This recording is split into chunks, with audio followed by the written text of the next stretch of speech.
اہل بیت اطہار علیہ السلام کی عظمت پر درود بھیجے گا. محمد و آل محمد صلی علی محمد و آل. ایک بار پھر اس عید کے موقع پر وقت کے امام کے حضور اپنی مبارکبادی کو پہنچانے کے لیے درود بھیجے گا. محمد و آل محمد پر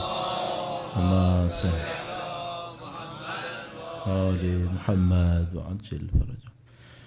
اعوذ باللہ من الشیطان الرجیم. بسم اللہ الرحمن الرحیم. الحمد للہ رب العالمین والصلاة والسلام علی سید الانبیاء والمرسلین حبیب الہ العالمین ابی القاسم محمد صلی علی وعجل فرجہ وعلى آلہ الطیبین الطاہرین سیما بقیۃ اللہ فی الارضین.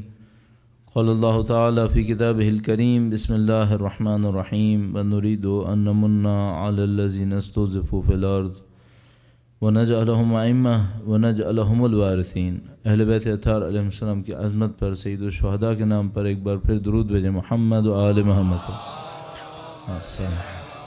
محمد و آل محمد وعجل فرجہم.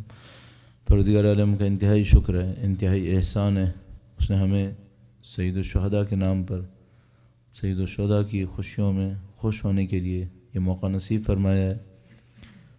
آج کی شب بلا شبہ ان راتوں میں سے ہے اور یہ مناسبت ان مناسبتوں سے ہے کہ جس میں اللہ کے رسول کے گھر میں خوشیاں آئی ہیں، جس میں مولا امیر المومنین کے چہرے پر خوشی ہے اور بنت رسول اللہ حضرت فاطمہ زہرا سلام اللہ علیہ کے چہرے پر خوشی ہے. اللہم صلی علی محمد وآل محمد وعجل فرجہ. اس مناسبت سے یہ ہمارے لیے فخر ہے کہ پوری دنیا کے اندر اگر کوئی قوم کہی جائے کہ کون سی قوم ہے جو حسین کے نام سے منسوب ہے، تو خدا کا شکر ہے کہ ہماری قوم وہ قوم ہے جو سید الشہداء کے نام سے منسوب ہے. ہماری سب سے بڑی شناخت یہی قرار پاتی ہے اور یہ الحمدللہ ہم سب کے لیے فخر کا مقام ہے. اور دعا بس اتنی ہے کہ خدا جب قیامت کے دن حسینیوں کو علیحدہ کرے تو ہمیں حسینیوں میں شامل ہونے کی سعادت نصیب فرمائے انشاءاللہ. آج کی شب سے مناسبت سے کچھ پوائنٹس آپ کی خدمت میں عرض کرنے، اور میں جیسے کہ کل بھی عرض کر رہا تھا، ہمارے ساتھ مشکل یہ ہوتی ہے کہ ہم میلاد سے شروع کرتے ہیں اور مجلس پہ ختم کر دیتے ہیں. لیکن آج اچھی بات یہ ہے کہ اس کے بعد شعراء کرام تشریف لائیں گے اور وہ اس میلاد کو میلاد کے رنگ میں دوبارہ تبدیل کرنے میں کامیاب ہو جائیں گے. لیکن میں حسب عادت یہی کروں گا کہ کچھ پوائنٹس کو انتخاب کروں گا، اور ان پوائنٹس کو اس لیے انتخاب کریں گے کہ آپ اپنے ذہن کی صلاحیتوں کو استعمال کریں. تھوڑی سی برین اسٹارمنگ ہو جائے گی اور اس کے ذریعے سے انشاءاللہ قوم کے لیے، دین کے لیے اور ہمارے مکتب فکر کے لیے جو آگے کے لیے راستے کھل سکتے ہیں ان میں ہمیں مدد ملے گی انشاءاللہ تعالی. ایک بار پھر سید الشہداء کے نام پر درود بھیجے گا. محمد و آل محمد پر صلی علی محمد و آل محمد وعجل فرجہم. اجمالاً اگر میں صرف کل کے نکات کو آپ کی خدمت میں دہراؤں اور اسپیشلی جو آخری پوائنٹ تھا اس کو دہراتے ہوئے آج کو کنٹینیو کریں، میں نے کل آپ کی خدمت میں عرض کیا تھا کہ کسی بھی قوم کے پاس دائمی ابدی فضیلت باقی نہیں رہے گی اگر وہ اس فضیلت کو اٹھا کے نہیں چلیں گے. اس کی جو بہت سمبولک ایگزامپل ہے وہ بنی اسرائیل ہے. قرآن کریم نے بنی اسرائیل کو بہت ریگارڈز دیے، اور سورہ بقرہ ہی کے اندر خداوند متعال بنی اسرائیل کو فرماتا ہے کہ فضلناہم، ہم نے ان تمام کو فضیلت دی ہے. اس قوم کو خدا نے خود فضیلت دی تھی. اب سورہ بقرہ کی بالکل ابتدائی کو پڑھتے چلے جائیے تو آپ دیکھیں گے خدا اس کو فضیلت دے رہا ہے، فضیلت دے رہا ہے. پھر فضیلت دینے کے بعد خداوند متعال نے چند امتحانوں کا تذکرہ کیا. ہم نے ان سے چند امتحان لیے اور ان امتحانوں میں ان کا ریئیکشن اچھا نہیں رہا، اور جب ریئیکشن اچھا نہیں رہا تو یہی قرآن کریم صرف چند صبحوں کے بعد فرماتا ہے ضربت علیہم الذلۃ والمسکنہ، ان کے اوپر ذلت اور حقارت لکھ دی گئی ہے، لکھ دی گئی ہے. 2 صفحے پہلے، چند صفحے پہلے خدا متعال نے کہا ہے کہ ہم نے اس کو فضیلت دی ہے، اور اس کے چند صفحے کے بعد فرماتا ہے نہیں، اب ہم ان کے اوپر حقارت اور ذلت کو لکھ رہے ہیں. یہ جو مثال ہے بنی اسرائیل کی، یہ ہمارے لیے بہت عجیب مثال ہے. یہ بھی آپ کی خدمت میں عرض کرتا چلوں، چونکہ ہمارے پاس ٹائم بہت ہی کم ہے. آج ہی کی شب ظاہر ہے، اس کے بعد تو پھر روانہ اور آپ کی مشکل آسان.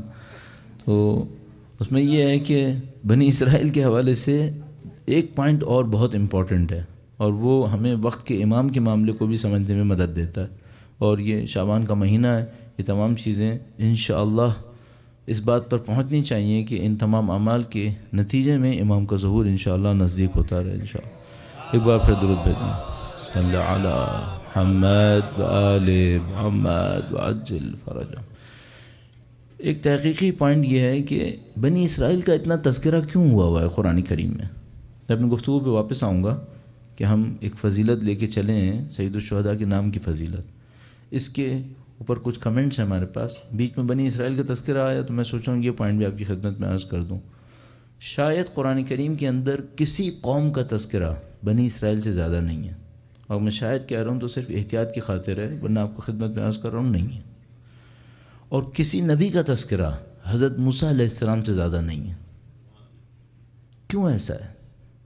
خدا متعال نے اتنی قوموں کے درمیان بنی اسرائیل ہی کا ذکر کیوں بار بار کیا، اور حضرت موسیٰ علیہ السلام ہی کا ذکر کیوں اتنا زیادہ ہے؟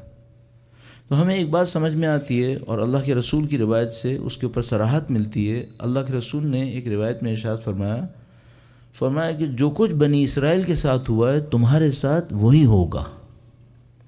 یہاں تک کہ روایت میں فرمایا کہ اگر بنی اسرائیل ایک سوراخ سے بھی گزرے ہیں تم بھی اسی سوراخ سے گزرو گے۔ اچھا، اب اس کا مطلب کیا لیں؟ بنی اسرائیل اور ہماری جغرافیکل لوکیشن میں بہت فرق ہے۔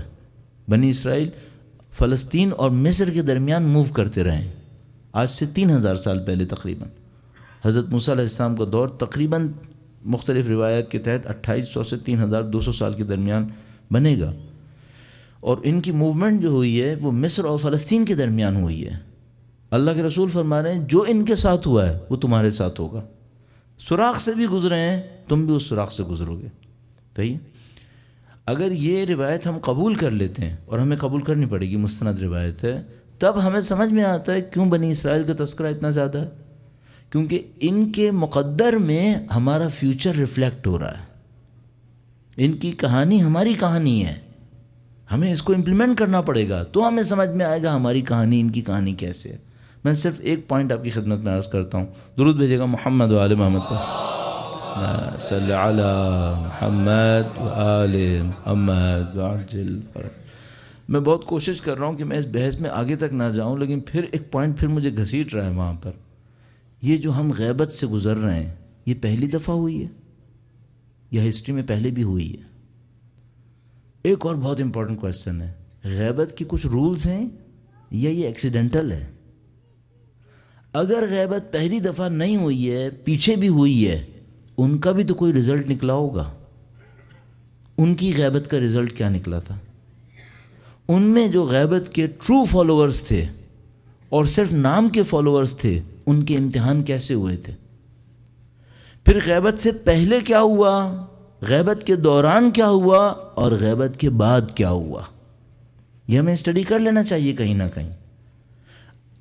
میں اور سمرائز بالکل کر کے عرض کروں، یہ غیبت پہلی دفعہ نہیں ہوئی ہے، اس سے پہلے بھی غیبتیں ہوئی ہیں، اس سے پہلے بھی قوموں کے اسی طرح امتحان لیے گئے۔ خدا متعال قرآن کریم میں فرماتا ہے لن تجد لسنت اللہ تبدیلا ولن تجد لسنت اللہ تحویلا، تم اللہ کی سنتوں میں کوئی تبدیلی نہیں پاؤ گے۔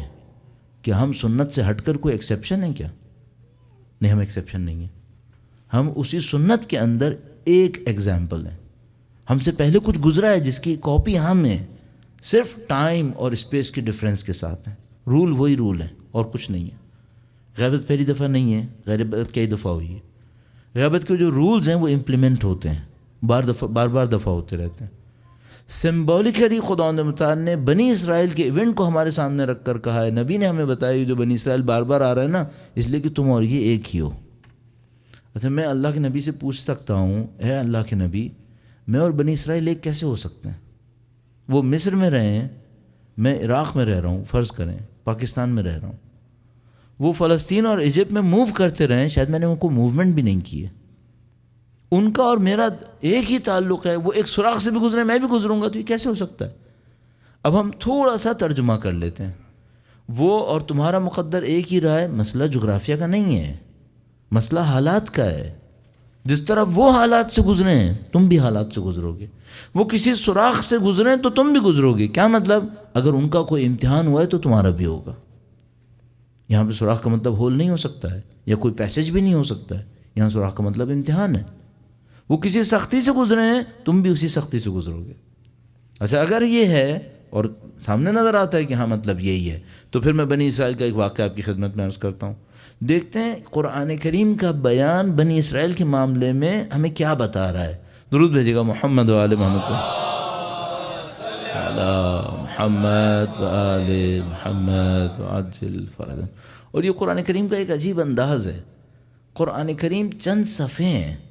قرآن کریم چند صفحے کی ایک کتاب ہے، 400-500 صفحے ہم لوگوں کی معمولی ترتیب کے اندر. یہ 600 صفحے تاریخ بشریت کے لیے قیامت تک گائیڈنس ہے. صرف 600 صفحے. یہ کیسے ہو سکتا ہے؟ صرف ایک راستے سے ہو سکتا ہے.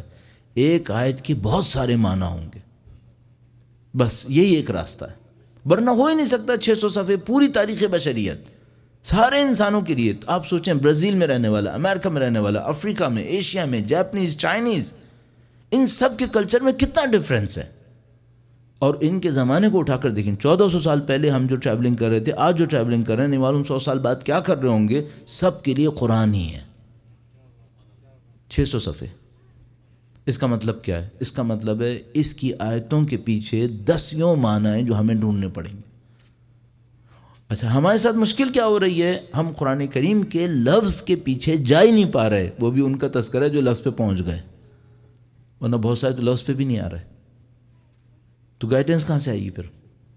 اب ہم ایک مثال لے لیتے ہیں، مشہور و معروف ہے، ابتدائے قرآن کریم کے اندر لکھی ہوئی ہے. قرآن کریم بیان فرماتا ہے، کہتے ہیں بنی اسرائیل نے ایک لیڈر کے ساتھ چلنا شروع کیا، اور لیڈر کے ساتھ جا رہے تھے وہ ایک دشمن سے لڑنے کے لیے. دشمن سے لڑنے جا رہے تھے. لیڈر نے پہلے ہی سے ان کو اویئر کر دیا کہ دیکھو تم لوگوں کے ساتھ ایک ٹیسٹ ہونے والا ہے، تم لوگ ایک امتحان میں پڑھنے والے ہو. امتحان کیا ہے؟ بڑا ہی عجیب امتحان ہے. ایک گروپ زمین پہ چل رہا ہے، فرض کیجیے ہائکنگ کر رہا ہے، اور چلتے چلتے وہ بہت پیاسا ہو گیا ہے، اور اس کا گروپ لیڈر یہ کہتا ہے کہ دیکھو بھائی مجھے پتہ ہے آگے ایک نہر آنے والی ہے، آگے پانی کی ایک نہر آنے والی ہے، اور میں تم سب کو بتا رہا ہوں اس سے پانی مت پینا، اس سے مت پینا. اور اگر تم نے ایک چلو پیا، ایک ہاتھ سے پیا، تھوڑا سا پیا، یہ چل جائے گا. زیادہ پی لیا تم نہیں بچو گے، مارے جاؤ گے سب. اور اگر تم نے زیادہ پانی پیا تو پھر تم دشمن سے نہیں لڑ سکو گے، تمہارا کام ختم ہو جائے گا. اور خدا متعال فرماتا ہے بنی اسرائیل کو ان کے لیڈر نے بتا دیا تھا کہ دیکھو یہ مصیبت آنے والی ہے.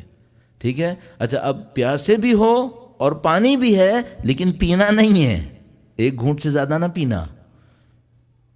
الا من اغترف غرفتن، سوائے اس کے جو ایک چلو پیے. تھوڑا سا پی لے تو صحیح ہے، زیادہ پیے گا پھنس جائے گا. اور قوم نے بھر بھر کے پی لیا.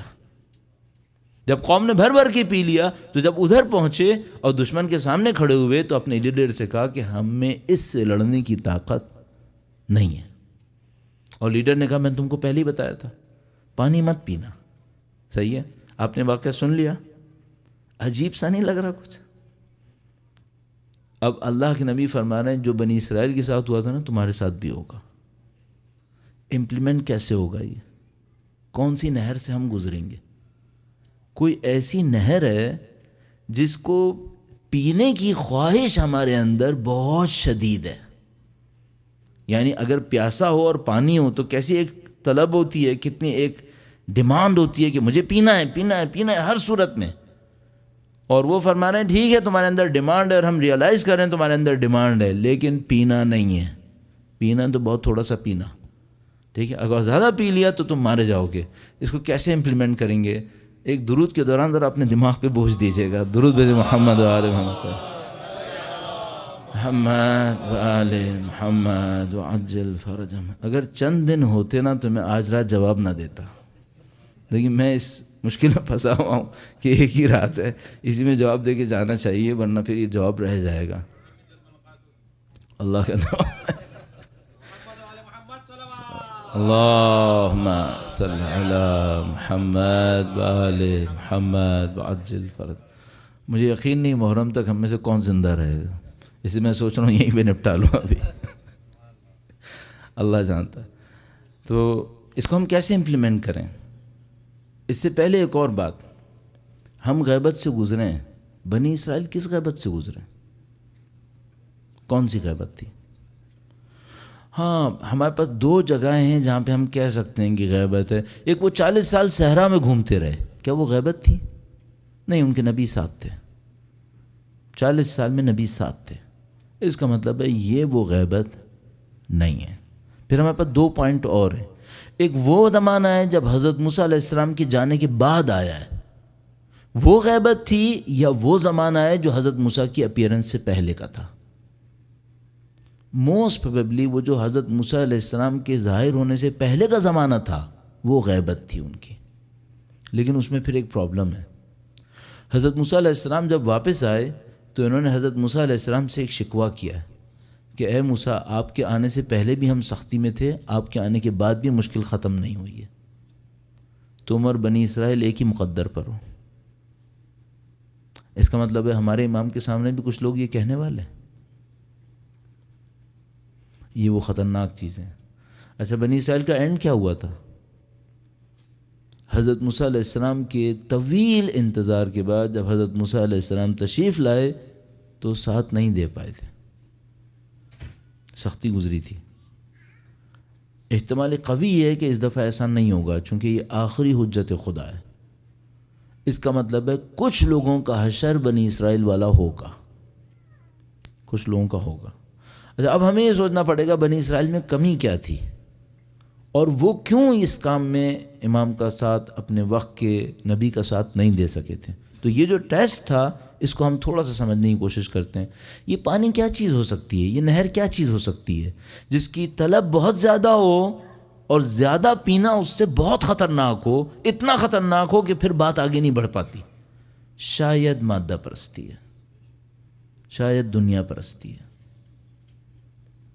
اس کی ڈیمانڈ بہت زیادہ ہے، ڈیمانڈ کم نہیں ہے، پوری دنیا اسی کے اوپر گھوم رہی ہے، اتنی ڈیمانڈ ہے اس کی۔ جو مولا نے فرمایا تھا نا کہ اے دنیا یہ بتا تو نے کتنے لوگوں کو دھوکہ دیا، تو وہ کہتی ہے کہ میں نے کسی کو نہیں چھوڑا ہے، سب کو دیا ہے۔ اور اس کے بعد امام فرماتے ہیں کہ اے دنیا میں نے تجھے 3 دفعہ طلاق دی۔ تو میں صرف یہ سوچتا ہوں کہ ہم امیر المومنین کی مطلقہ سے عشق لڑا رہے ہیں، مجھے یہ ڈر لگ رہا۔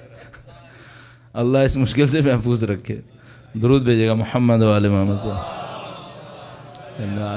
محمد و آل محمد۔ اس کا مطلب ہے ہم اس کو سمجھنے کی کوشش کرتے ہیں۔ اس کا مطلب یہ ہے کہ جو قوم غیبت سے گزرتی ہے، اگر اس قوم کے اندر مادہ پرستی ختم نہ ہو، دنیا پرستی ختم نہ ہو، وہ دشمن سے نہیں لڑ پاتی۔ جب دشمن سے نہیں لڑ پاتی تو بے بس ہو جاتی ہے، اور بے بس ہونے کے بعد اپنے لیڈر سے کہتی ہے ہم میں اس دشمن سے لڑنے کی طاقت نہیں ہے۔ یہاں سے ذلت شروع ہوتی ہے، یہاں سے ذلت شروع ہوتی ہے، نافرمانی سے ذلت شروع ہوتی ہے۔ آپ نے بالکل صحیح پوائنٹ آؤٹ کرنے کی کوشش کی تھی۔ غیبت کے میں 2 پوائنٹس بتا رہا تھا۔ ایک وہ پوائنٹ تھا جب حضرت موسیٰ علیہ السلام نہیں آئے تھے۔ اچھا، ایک اور پوائنٹ کون سا تھا؟ جب وہ 40 دن کے لیے کوہ طور پہ گئے تھے۔ صحیح، تو ہمیں غیبت کو جج کرنا پڑے گا، وہ والا تھا یا یہ والا تھا؟ کوئی بھی تھا، دونوں میں خطرناک پوائنٹس ہیں۔ اب اس غیبت کو اگر مانتے ہیں تو پھر اس کے بعد خطرناک پوائنٹ کیا ہے؟ حضرت موسیٰ علیہ السلام کوہ طور کے اوپر گئے، 40 دن کے بعد واپس آئے تو پوری قوم کیا کر رہی تھی؟ ایک اپنے بنائے ہوئے بت کی عبادت کر رہی تھی، اپنے بنائے ہوئے بت کی عبادت کر رہی تھی۔ اچھا، یہ بت کس چیز سے بنا تھا؟ یہ اس سونے سے بنا تھا جو بنی اسرائیل سے لے کے بنی اسرائیل وہاں سے لائے تھے، مصر سے۔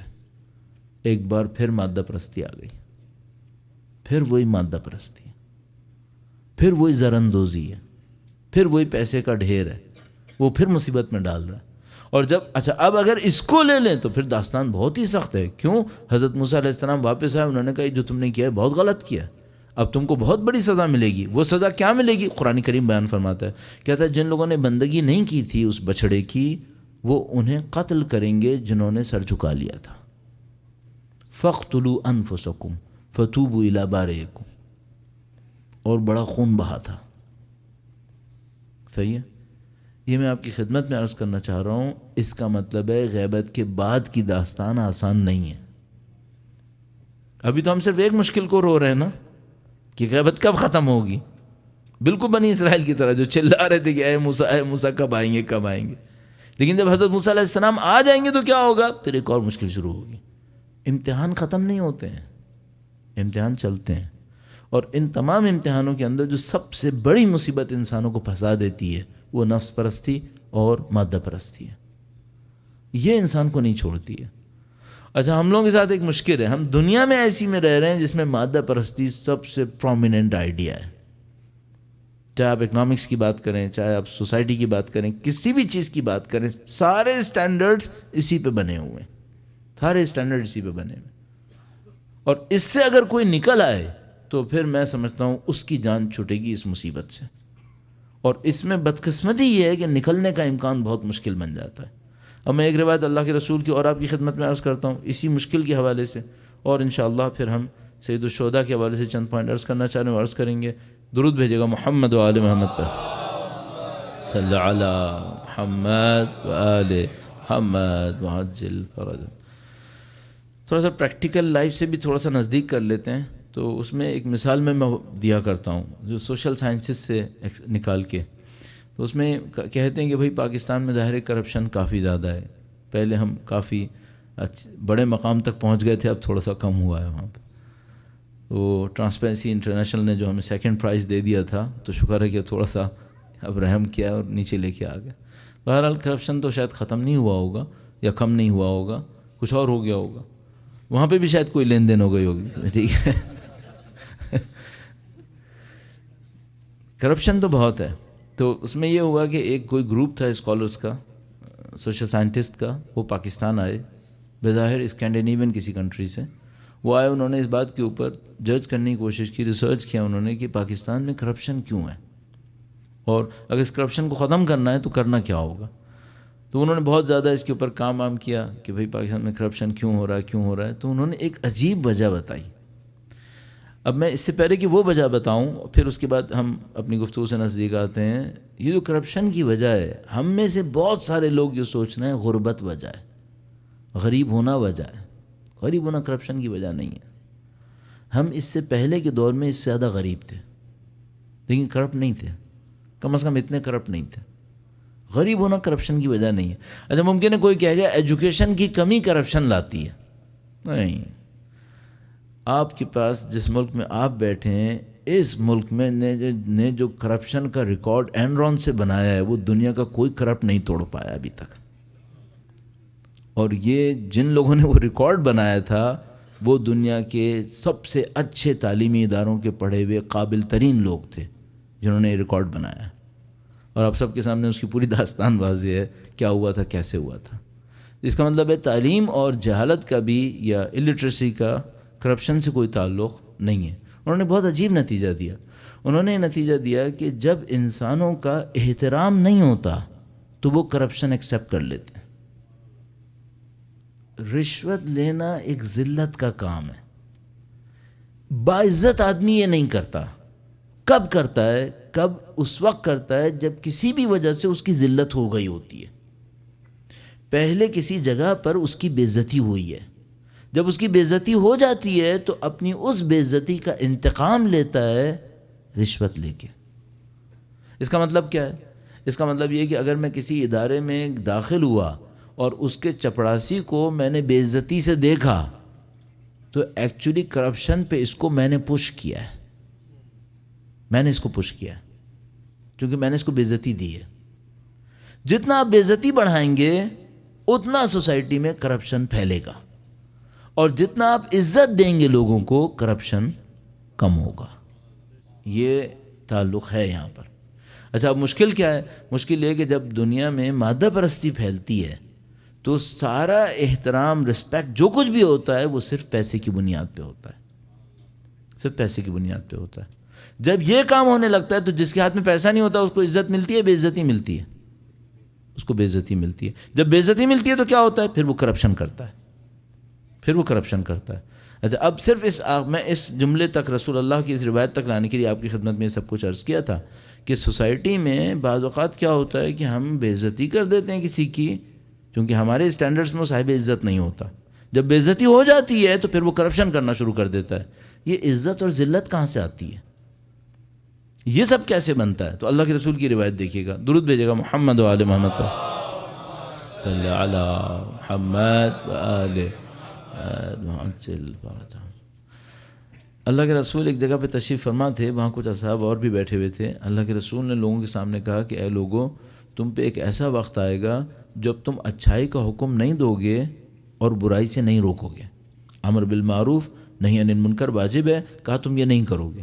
تو اصحاب رسول نے اللہ کے رسول سے کہا کہ اے اللہ کے رسول، ہم پہ اتنا برا وقت آئے گا جو خدا نے ہم پہ واجب قرار دیا ہم وہ نہیں کریں گے. اللہ کے رسول نے کہا یہ تو آئے گا، اس سے بھی برا بھی آئے گا. تو انہوں نے کہا اے اللہ کے رسول، وہ اور برا کیا آئے گا؟ یہ واجب ہم ترک کر دیں گے، یہ برا ہے، اس سے برا آئے گا. کہاں تم برائی کا حکم دو گے اور اچھائی سے روکو گے. کہا ایک وقت آئے گا جب تم برائی کا حکم دو گے اور اچھائی سے روکنا شروع کرو گے. تو وہ جو وہاں پہ بیٹھے وہ تو تڑپ اٹھے، کہنے گے اے اللہ کے رسول، ہم اتنے برے ہو جائیں گے؟ ہم برائی کا حکم دیں گے اور اچھائی سے روک لیں گے. فرمایا اس سے بھی برا آئے گا. کہا اس سے بھی برا وقت آئے گا. تو انہوں نے کہا وہ کیا برا وقت آئے گا؟ کہا یہ آئے گا کہ تم جو اچھا کام ہوگا اسے برا کہو گے، اور جو برا کام ہوگا اسے اچھا کہو گے. تو پھر جو امر بالمعروف کرے گا، وہ اچھائی کا حکم دے گا، تو در حقیقت کیا کر رہا ہوگا؟ وہ برائی کا حکم دے رہا ہوگا. یہ جو تیسرا لیول ہے، اس کو ہم کیا کہیں گے؟ اس کو ہم کہیں گے ویلیوز کا چینج ہو جانا. ویلیوز چینج ہو جاتی ہیں. جو ہم جس سوسائٹی سے گزر رہے ہیں یہاں ویلیوز چینج ہوئی ہوئی ہیں. ویلیوز کس طریقے سے چینج ہوئی ہوئی ہیں؟ ایک اور روایت آپ کی خدمت میں عرض کرتا ہوں. میں آپ کے اوپر اپنی کچھ آئیڈیاز کو تیزی سے پیش کر رہا ہوں. اگر میں کہیں اور یہ کام کرتا تو اس کو احتیاط سے کرتا، ایک ایک کے اوپر تھوڑا تھوڑا وقت لگا کے چلتا. لیکن میں کیا کر رہا ہوں کہ میں بنیادی باتیں جو بہت بیسکس ہیں وہ میں آپ کی خدمت میں تیزی سے بات کر رہا ہوں، تاکہ انشاءاللہ آپ کے ذہن میں یہ آئیڈیاز ڈیولپ ہونا شروع ہو جائیں کہ آپ نے کرنا کیا ہے. تو پھر ہم اس مشکل سے گزر پائیں گے جس کو ہم غیبت کا نام دے رہے ہیں. درود بھیجے گا محمد و آل محمد پر. محمد آل محمد وعجل فرجهم. ویلیوز چینج ہوتی ہیں تو کیا ہوتا ہے؟ ویلیوز چینج ہوتی ہیں تو یہ ہوتا ہے کہ جن ویلیوز پر خدا نے رسپیکٹ نہیں دی ہوتی لوگ اس پہ رسپیکٹ دینے لگتے ہیں، اور جن ویلیوز پہ خدا نے کہا تھا کہ رسپیکٹ دے دو ان کے اوپر رسپیکٹ دینے سے باہر چلے جاتے ہیں. ویلیوز کے چینج ہونے کے اوپر یہ فنومینا آنے لگتا ہے. اچھا، وہ جو اللہ نے رسپیکٹ دینے کے لیے ویلیوز بتائی تھیں وہ کون سی تھیں؟ مثلا اللہ کے نبی کا یہ فرمان سنیے گا. فرمایا اگر کوئی، اب اس کو آپ انٹرپریٹیشن خود اپنے ہاتھ سے بھی کر سکتے ہیں، اپنے طور پہ بھی کر سکتے ہیں.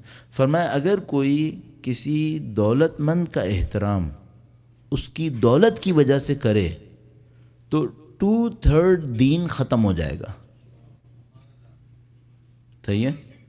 ایک آدمی دولت مند ہے، میں اس کے رسپیکٹ میں کھڑا ہوا، اس کی ایج کی وجہ سے نہیں، تقویٰ کی وجہ سے نہیں، اس کے سوشل ورک کی وجہ سے نہیں. کس وجہ سے کھڑا ہوا؟ اس کی دولت کی وجہ سے. اگر میں نے یہ کام کیا، فرمایا تمہارا 2/3 ریلیجن ختم ہو گیا، تمہارا دین ہاتھ سے گیا. اچھا بھائی، اتنے کھڑے ہونے میں 2/3 کیوں چلا گیا؟ تو 10-20% بھیج دو، 66% چلا گیا. کیوں؟ تم نے ٹرینڈ کریٹ کیا ہے.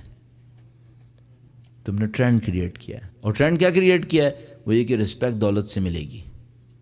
اگر رسپیکٹ دولت سے ملے گی تو پھر ایک اور بہت بڑا ایشو ہے. دولت لمیٹڈ ہے اور رسپیکٹ ہر بندہ چاہتا ہے. اس کا مطلب ہے جنگ ہوگی اور کچھ لوگ ذلیل ہوں گے. دولت تو ہر ایک کو نہیں ملے گی، اس کا مطلب ہے رسپیکٹ ہر ایک کو نہیں ملے گی. جس کو نہیں ملے گی وہ جس کو مل رہی ہے اس کو دیکھ کے کوڑے گا، دولت کے پیچھے بھاگے گا. جب اس کو دولت نہیں ملے گی تو پھر وہ گردن کاٹ کے بھی دولت لے گا. کیوں؟ رسپیکٹ تو اس کو بھی چاہیے نا. رسپیکٹ تو اسے بھی چاہیے. اگر آپ نے رسپیکٹ کا اسٹینڈرڈ ایک ایسی چیز بنا دیا ہے جس کے لیے گردن کاٹنی پڑتی ہے تو پھر وہ گردن کاٹے گا. اس خاطر اللہ نے دولت کو رسپیکٹ کا اسٹینڈرڈ نہیں بنایا ہے. ہم بنائیں گے سوسائٹی ختم ہو جائے گی، کرپٹ ہو جائے گی. یہ ہمارے ساتھ ہو رہا ہے، یہ اس وقت ہو رہا ہے. اب آپ ایک کام کیجئے گا، آپ اپنی دنیا کے اندر جو بھی آپ کی دنیا ہو، یہاں باہر کہیں پر بھی، یہ دیکھیے گا کب کب اس بنیاد پر رسپیکٹ ملتی ہے. اگر آپ دیتے ہیں تو غلط کر رہے ہیں، اور اگر آپ لے رہے ہیں تو بہت ہی غلط کر رہے ہیں. اگر آپ دے رہے ہیں تب بھی غلط کر رہے ہیں، اور اگر آپ لے رہے ہیں اس بیس پر تو پھر تو آپ بہت ہی غلط کام کر رہے ہیں. کیوں؟ کیونکہ آپ فاؤنڈر کہلائیں گے. پھر آپ فاؤنڈر کہلائیں گے. اب ایک اور روایت آپ کی خدمت میں عرض کروں. اچھا، یہ سب میں آپ کی خدمت میں کیوں عرض کر رہا ہوں؟ یہ میں آپ کی خدمت میں عرض کر رہا ہوں کہ غیبت اس مصیبت میں ڈال دیتی ہے، اور اس سے نکلنے کا راستہ پھر یہ ہوگا کہ آپ فوراً جج کرنا شروع کریں. وہ یہ کہ آپ رسپیکٹ کس نام پر دے رہے ہیں، کس نام پر لے رہے ہیں. اگر یہ وہ ہے تو پھر بہت ہی غلط ہے، کیونکہ پھر اس کے نتیجے میں دین باقی نہیں رہے گا. اور دین باقی نہیں رہے گا تو کیا ہوگا؟ کیا دین جب باقی نہیں رہتا تو نام بھی ختم ہو جاتا ہے؟ نہیں، دین کے ساتھ مشکل یہ کہ جب یہ نکلتا ہے تو اپنے ٹریسز چھوڑ جاتا ہے. لوگ ان ٹریسز کو دیکھ دیکھ کے خوش ہوتے رہتے ہیں کہ دین باقی ہے، جب کہ اندر سے جا چکا ہوتا ہے. یہ دین کے ساتھ ایک عجیب مشکل ہے. جو 3000 سال پہلے دین آیا تھا، جو اس کے 500 سال 800 سال بعد آبسلیٹ ہو گیا تھا، وہ ابھی بھی چل رہا ہے. جو 2000 سال پہلے دین آیا تھا، جو اس کے 600 سال کے بعد ختم ہو گیا تھا اللہ کے نزدیک، وہ ابھی بھی چل رہا ہے، جبکہ روح دونوں کی مٹی ہوئی ہے. یہ دین کے ساتھ ایک عجیب چیپٹر ہے. آپ کو ہمیں جج کرنا پڑے گا. اللہ کے رسول کی ایک اور روایت عرض کروں اور پھر اس بمبارڈمنٹ آف آئیڈیاز کو روکتے ہیں اور کسی ہلکے کام کی طرف جاتے ہیں. درود بھیجے گا محمد و آل محمد، صلی علی محمد و آل محمد وعجل فرج. اللہ کے رسول نے ایک روایت دی ہے، کہا کتنا اچھا ہے کہ کوئی دولت مند کسی غریب کے سامنے اپنی دولت کی نمائش مت کرے. کہا کتنا اچھا ہے یہ کہ کوئی دولت مند کسی غریب کے سامنے اپنی دولت کی نمائش مت کرے. اس کے بعد کہا اس سے بھی اچھا یہ ہے کہ کوئی غریب ہو اور کسی دولت مند کے سامنے اپنی عزت کو محفوظ رکھے. کیا یہ اس سے بھی اچھا ہے؟ صحیح. اس کو بالکل میں جتنا کوشش کر رہا ہوں نا اپنے دل کو مطمئن کروں کہ اتنا کافی ہے، اس پہ زیادہ نہیں بولنا چاہیے. میرا دل کہہ رہا نہیں، اس کے اوپر اور بولنا چاہیے، کیونکہ یہ غیبت کی مشکل ہے. غیبت کی مشکل یہاں پھنسی ہوئی ہے، اور اس مشکل کی وجہ سے دین نکل رہا ہے، دین ہاتھ سے نکل رہا ہے. ہمارے اسٹینڈرڈز صحیح نہیں ہیں. اب میں اسٹینڈرڈز کی کریکشن کے لیے سید الشہداء کی چونکہ ولادت کی شب ہے، اس کی مناسبت سے سید الشہداء کا ایک واقعہ عرض کرتا ہوں. درود بھیجے گا محمد و آل محمد پر. آل محمد وعجل فرج. یہ جو واقعات ہیں ہمارے پاس، یہ واقعات بہت امپورٹنٹ ہیں. ایک بار پھر درود بھیجے گا محمد و آل محمد پر.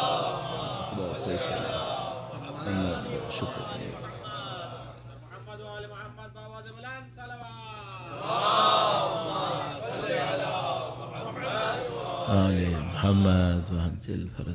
یہ واقعات بہت امپورٹنٹ ہوتے ہیں. اچھا، جو میں نے آپ کی خدمت میں اتنی تیزی سے عرض کیا، یہ تقریباً سارا کا سارا آپ کی میموری سے نکل جائے گا. یہ تقریباً پروفڈ ایک ریالٹی ہے کہ آپ اگر آپ 50 منٹس ایک لیکچر سنتے ہیں تو اس لیکچر کے ختم ہونے کے 20 منٹس کے بعد 80% دماغ سے نکل جاتا ہے.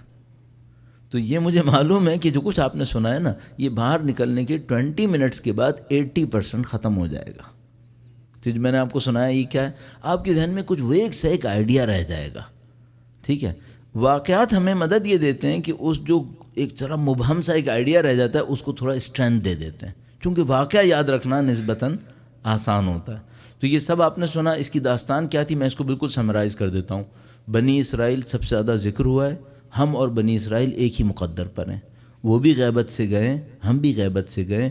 ان کی غیبت دو جگہ پاسبل ہے، حضرت موسیٰ علیہ السلام کے آنے سے پہلے، یا وہ جو 40 دن کوہ طور کے اوپر گئے تھے. مشکل ساری یہ ہے کہ اگر وہ غیبت ہو تب بھی قوم بنی اسرائیل نے ان پہ اعتراض کیا تھا. یہ غیبت ہو تو اور سخت، کیونکہ قوم بنی اسرائیل بچھڑے کی عبادت میں پھنس گئی تھی. اور دونوں کے بعد پنشمنٹ ہوئی ہے، دونوں کے بعد پنشمنٹ ہوئی ہے. پھر میں نے آپ کی خدمت میں اس کے ساتھ ساتھ عرض کیا تھا نہر پہ پہنچو تو پانی نہ پینا. اور پھر اس پہ بات ہوئی کہ یہ نہر کیا ہو سکتی ہے. ہم نے کہا یہ مادہ پرستی ہو سکتی ہے، یہ دنیا پرستی ہو سکتی ہے. پھر دنیا پرستی کے اوپر کمنٹس کیے کہ یہ ایکچولی جو پرابلم کرتی ہے وہ یہ ویلیوز کو چینج کر دیتی ہے. اسی کی وجہ سے کرپشن بھی آتا ہے، اسی کی وجہ سے انسیکیورٹی بھی آتی ہے. اور یہ جو ویلیوز چینج کرتی ہے اس کا تھوڑا سا پکچر آپ کے سامنے بتائی. اب ویلیوز کیا ہونی چاہیے؟ سید الشہداء کی اس واقعے میں ہم دیکھنے کی کوشش کرتے ہیں. بہت نفیس واقعہ ہے. میں جب اس کو سناتا ہوں بڑا مزہ آتا ہے مجھے سنانے میں، اور ظاہر بہت سارے دوستوں نے اس کو پہلے سے سنا ہوا ہوگا، لیکن ہم تبرکاً سید الشہداء کی چونکہ ولادت کی شب ہے اور یہ مبارک شب ہے، ان کے نام سے برکت حاصل کرتے ہیں کہ خدا انشاءاللہ ہمیں ان کے راستے پہ چلنے کی سعادت نصیب فرمائے انشاءاللہ. ایک بار پھر درود بھیجے گا محمد و آل محمد پر. آل محمد وعجل. اس واقعے میں اہل بیت کی پسندیدہ ویلیوز ریفلیکٹ ہو رہی ہیں. اچھا، اس واقعے کو سنانے کا مقصد یہ ہوگا کہ ہم اس میں ڈھونڈیں ہم کہاں فٹ ہو رہے ہیں، ہم لوگ کہاں فٹ ہو رہے ہیں. ایک دوست نے بہت اچھی بات کہی کل، وہ کہہ رہے تھے، انہوں نے مجھ سے کہا کہ یہ جو مجلس میں اور سینٹر کے اندر ہے دنیا، یہ کچھ اور ہے، باہر کچھ اور ہے. کہنے کہ یہ میچ نہیں کر رہی ہے. ہم یہاں سنتے ہیں باتیں، یہ کچھ اور ہے، اور باہر نکلتے ہیں دنیا کچھ اور. اگر وہ یہ کہہ رہے ہیں نا، اور صدقے دل سے کہہ رہے تھے، مجھے اندازہ ہے صدقے دل سے کہہ رہے تھے، سچے دل سے کہہ رہے ہیں، اس کا مطلب ہے ہم صحیح دین نہیں لے رہے. اگر دین زندوں کے کام نہیں آئے گا نا تو پھر مردوں کے کام بھی نہیں آئے گا. ہمارا دین زندوں کے کام آنا چاہیے، زندوں کی زندگی پہ اثر پڑنا چاہیے. یہ کیا ہو رہا ہے کہ دین مردوں کے کام آئے گا صرف؟ اگر زندوں کے کام نہیں آ رہا، اگر وہ یہ کہہ رہے ہیں نا کہ میں یہاں سینٹر میں دین لیتا ہوں، یہ کچھ اور ہے، باہر نکلتا ہوں کچھ اور ہے، یہ دین وہاں امپلیمنٹ نہیں ہو رہا ہے، اس کا مطلب ہے یہ وہ دین نہیں ہے جو اصل دین ہے. ورنہ دین زندوں کے کام آنا چاہیے تھا. میں اگر آپ کو کوئی بات کہوں جس کو آپ باہر نکل کے عمل نہ کر سکیں تو میں نے پھر کس کے لیے کیا؟ کیا میں یہ سمجھ رہا ہوں دین 1400 سال پہلے والے بندوں کے لیے تھا؟ تو پھر یہ دنیا کے لیے کائنات کا دین کیسے ہوا؟ پھر یہ کامل دین کیسے ہوا؟ پھر تو ناقص ہو گیا نعوذ باللہ تعالیٰ. تو ہمیں یہ ڈھونڈنا پڑے گا گیپ کہاں پر آ رہا ہے. یا تو ہماری باتوں میں پریکٹیکل ریالٹیز نہیں ریفلیکٹ ہو رہی، گراؤنڈ ریالٹیز نہیں، ہم کچھ اور باتیں کر رہے ہیں، اس کا مطلب ہے. یا ہم وہاں پر امپلیمنٹ کرنے میں اپنے آپ کو سرنڈر کر رہے ہیں. کسی جگہ کوئی پرابلم آ رہی ہے. بہرحال سید الشہداء کا واقعہ دیکھتے ہیں. ایک سید الشہداء کے پاس آدمی آیا، اہل بیت اطہار علیہ السلام کریم ہے. کوئی مانگتا تھا، دنیا مانگتا تھا، اہل بیت دینے میں دیر نہیں کرتے تھے. پھر ایک تھوڑا سا پیرافری میں جانا پڑے گا. ہم لوگوں کے ساتھ ایک مشکل ہے، ہم لوگ کچھ چیزیں اہل بیت سے مانگتے ہیں، وہ ہمیں مل جاتی ہیں، ہم بڑے خوش ہو کے کہتے ہیں اہل بیت کا بڑا کرم ہے. صرف ایک بات اپنے آپ سے پوچھیے گا، جو ہم نے مانگا ہے وہ بھی یہی دینے آئے تھے؟ مثلا ایسے ہی میں سوچتا ہوں، میں 120 گز کے گھر میں رہ رہا ہوں اور اہل بیت سے کہتا ہوں مجھے 500 گز کا گھر چاہیے، اور مل بھی گیا. جب گھر مل گیا، میں نے اچھی سی مجلس کروائی، نظر کروائی، اور لوگوں کو اعلان کیا کہ دیکھو میں نے گھر اہل بیت سے مانگا تھا، وہ مل گیا. وہ آئے تھے دنیا میں لوگوں کے گھر 120 سے 500 گز کرنے کے لیے، دنیا دینے آئے تھے. وہ کیا دینے آئے تھے؟ وہ مانگا یا نہیں مانگا؟ ہمیں یہ دیکھنا پڑے گا وہ کیا دینے آئے تھے. ویسے تو جو بھی مانگو ان کا در ہے، مانگنے کی جگہ ہے، اچھی جگہ ہے، اللہ نے ان کو در کو رکھا ہے کہ ہم مانگ لیں. دنیا بھی مانگنی تو وہی در اچھا ہے، لیکن ہمیں یہ دیکھنا پڑے گا وہ کیا دینے کے لیے آئے تھے اور وہ کیا دینا چاہتے تھے. تو آپ دنیا مانگو، کوئی مشکل نہیں ہے، کوئی نہ سمجھے میں کہہ رہا ہوں نہیں وہاں نہیں مانگنا چاہیے، مانگ لیں، کوئی مسئلہ نہیں. اگر مانگ لیں تو پھر اس سے بہتر کوئی جگہ نہیں ہے، پھر بہترین جگہ ہے. لیکن پہلے اپنے آپ سے سوچ لیں ہمیں اس سے بہتر بھی مانگ سکتے تھے، وہ ہم کیا مانگ سکتے تھے. تو ایک بندہ آیا، اچھا وہ دنیا دینے میں دیر نہیں کرتے، بلکہ میں ایک اور بات بھی عرض کرتا چلوں، وہ دنیا دشمنوں کو بھی بہت دیری سے دے دیتے تھے، کوئی مشکل نہیں تھی، دنیا میں کوئی مسئلہ نہیں تھا. اب یہ بندہ جو ہے نا یہ ایکسیپشنل ہے، اس کے اندر کوئی خاص بات ہے.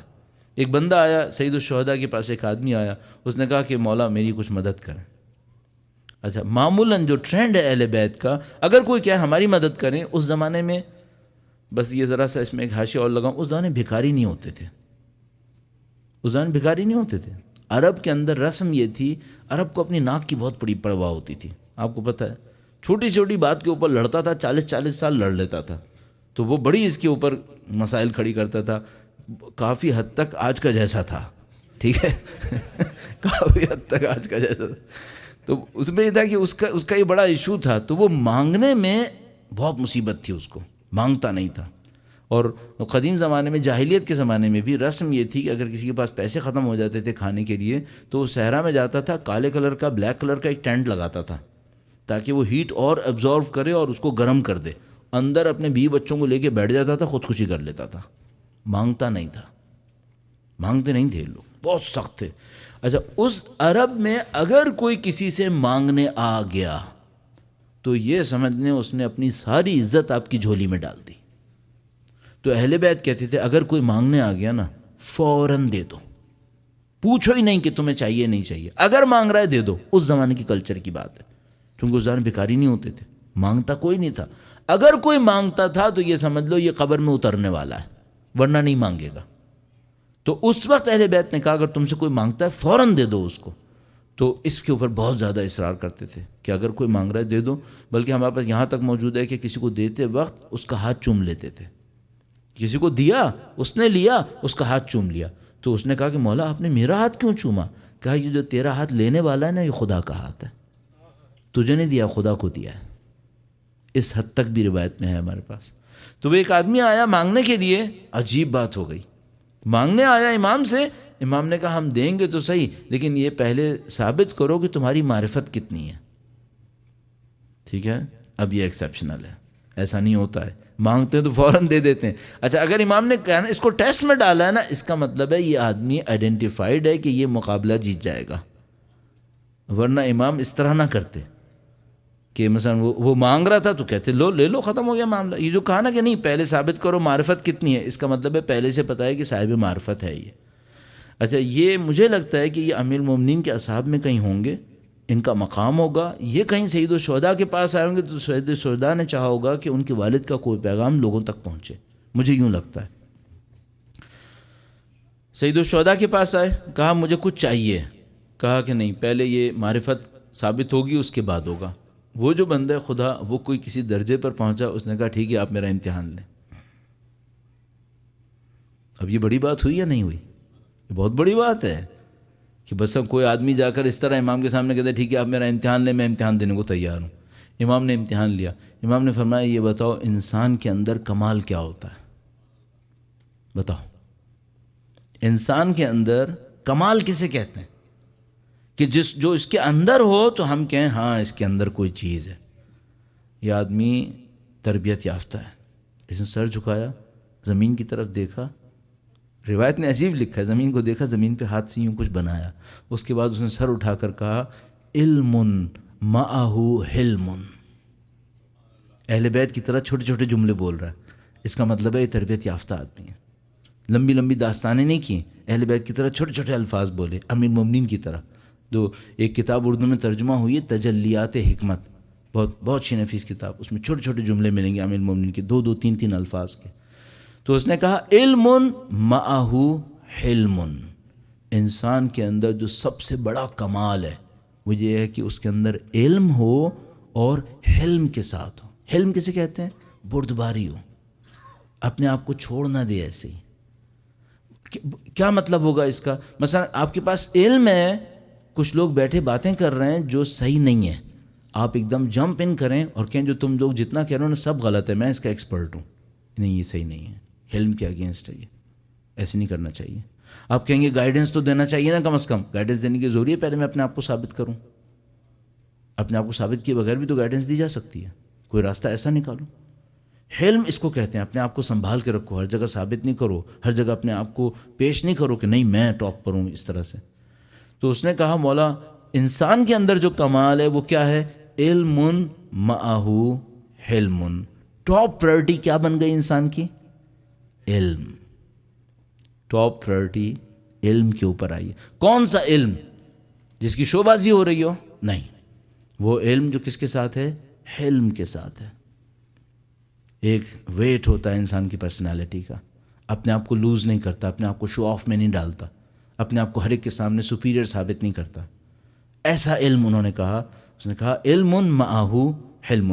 اچھا, اب میں اتنا دہراؤں گا کہ آپ میں سے جو لوگ اس کو یاد کرنا چاہیں وہ کر ڈالیں, ٹھیک ہے؟ چونکہ لکھنے لکھانے کا ہمارے یہاں رواج ختم ہو گیا ہے, ٹھیک ہے؟ تو ابھی سے میموری رہ گئی ہے, یا کمپیوٹر میں کسی کے پاس رہتا ہے, موبائل پہ لکھ لیتے ہیں جو کچھ بھی. لیکن بہرحال جو کچھ بھی میں کوشش یہ کروں گا اتنا ریپیٹ کر لوں کہ آپ میں سے جو یاد کرنا چاہے یاد کر لے. اور یہ عربی ایسی ہے جو اردو کی طرح ہے, تو اس کو یاد کرنا مشکل بھی نہیں ہے. علم معہ حلم. درود بھیجے گا محمد و آل محمد کا. محمد وآل محمد وعجل فرجهم. کام ختم نہیں ہوا ہے، کام ختم نہیں ہوا. سید الشہداء نے کہا کہ یہ تمہارا جواب صحیح ہے. اچھا یہ بتاؤ اگر یہ نہ ہو تو کیا ہو؟ مجھے اس روایت کی بیوٹی یہ نظر آتی ہے کہ امام نے لیولز میں سوال کیا. تو مجھے مثلا اگر میرے اندر علم معہ حلم نہیں ہے تو امام نے یہ نہیں کہا باقی سب ختم ہو گیا، نہیں ابھی میرا چانس باقی ہے، میرا چانس باقی ہے. ٹھیک ہے، تو امام نے کہا اس نے کہا علم معہ حلم. امام نے کہا جواب صحیح ہے. انسان کے اندر کمال یہی کمال ہے، علم ہونا چاہیے اور حلم ہونا چاہیے. اس کا مطلب ہے علم اور اخلاق، یہ ٹاپ پرائرٹی ہے ہماری، یہ آپ کی اور میری لائف کی ٹاپ پرائرٹی ہے. امام نے فرمایا اچھا یہ بتاؤ اگر یہ نہ ہو تو کیا ہو؟ وہ آدمی بھی ہم لوگوں کی بچکانہ اصطلاح میں چیمپئن ٹائپ کا آدمی ہے، کوئی بہت پائے کا آدمی ہے جسے کہتے ہیں.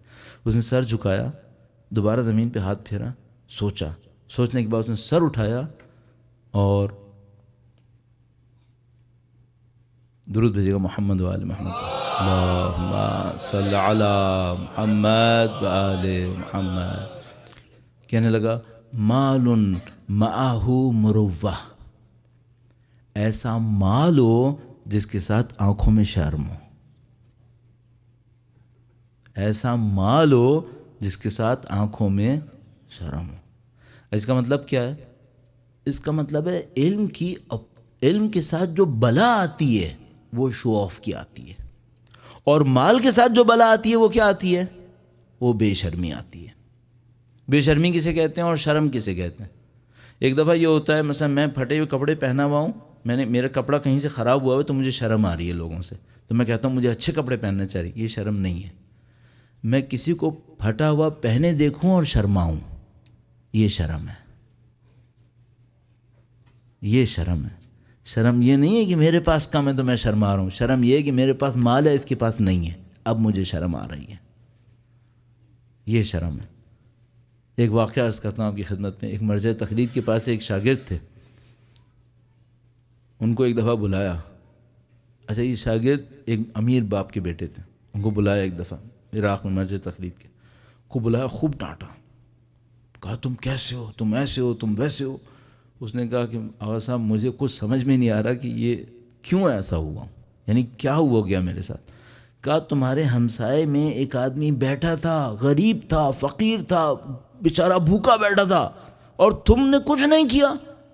کہنے آغا صاحب، اس نے سن لی ساری باتیں، کہنے آغا صاحب اس نے مجھے نہیں بتایا. کہا اگر بتایا ہوتا اور تم نے کیا ہوتا تو کافر ہوتے تم. اس پہ ڈانٹ رہا ہوں کہ تمہیں کیوں نہیں پتا تھا. اگر وہ بتا دیتا اور تم نہ کرتے تو کافر تھے، تم کو بلاتا ہی نہیں میں اپنے پاس. آپ سمجھ رہے ہیں اسٹینڈرڈز کیا ہیں. کہا دوسری چیز کیا ہے؟ اچھا ان تمام باتوں کے پیچھے وہ تمام چیزیں باقی ہیں کہ اگر کسی کی مانگنے کی عادت ہے ہم اس کی بات نہیں کر رہے ہیں، ہم ان کی بات کر رہے ہیں جو صاحبان عزت ہیں. صحیح. انہوں نے کہا، امام نے جواب میں امام نے کیا کہا تھا کہ اگر یہ نہ ہو علم معہ حلم تو کیا ہو؟ تو اس نے سر جھکا کے کہا تھا مال معہ مروہ، ایسا مال ہو جس کے ساتھ آنکھوں میں شرم ہو. امام مسکرائے. ہم نے کہا تم نے جواب صحیح دیا، تم نے جواب صحیح دیا. اس کے بعد کہا اچھا یہ بتاؤ اگر یہ بھی نہ ہو تو کیا ہو؟ ٹھیک ہے، یہ بھی نہ ہو تو کیا ہو؟ پہلا اسٹینڈرڈ کیا تھا؟ علم معہ حلم. دوسرا تھا مال معہ مروہ. تیسری بات اس نے پھر سر جھکایا، تھوڑا سوچا، اس کے بعد سر اٹھا کے کہنے لگا فقر معہ صبر. فقیر ہو لیکن صابر ہو. یہ تین اسٹینڈرڈز ہیں. علم معہ حلم، مال معہ مروہ، فقر معہ صبر. امام مسکرائے، انہوں نے کہا بالکل صحیح کہا. اچھا اگر یہ بھی نہ ہو؟ وہ جو عرب تھا اس نے سر اٹھایا، کہنے کا مولا اگر اس کے اندر یہ بھی نہیں ہے نا تو اس کو آگ جلا دے، اس میں کچھ نہیں ہے. پھر امام نے کہا یہ بھی صحیح کہا تم نے، ٹھیک ہے اگر یہ بھی نہیں ہے تو فضول انسان ہے، اس کو آگ ہی جلا دے، پھر کوئی فائدہ نہیں ہے اس کے وجود کا. ٹھیک ہے، یہ بڑی خطرناک بات ہے آخری والی. کہ اگر کسی میں یہ بھی نہیں ہے تو پھر اس کا مطلب ہے اس کے وجود کا کوئی فائدہ ہی نہیں ہے.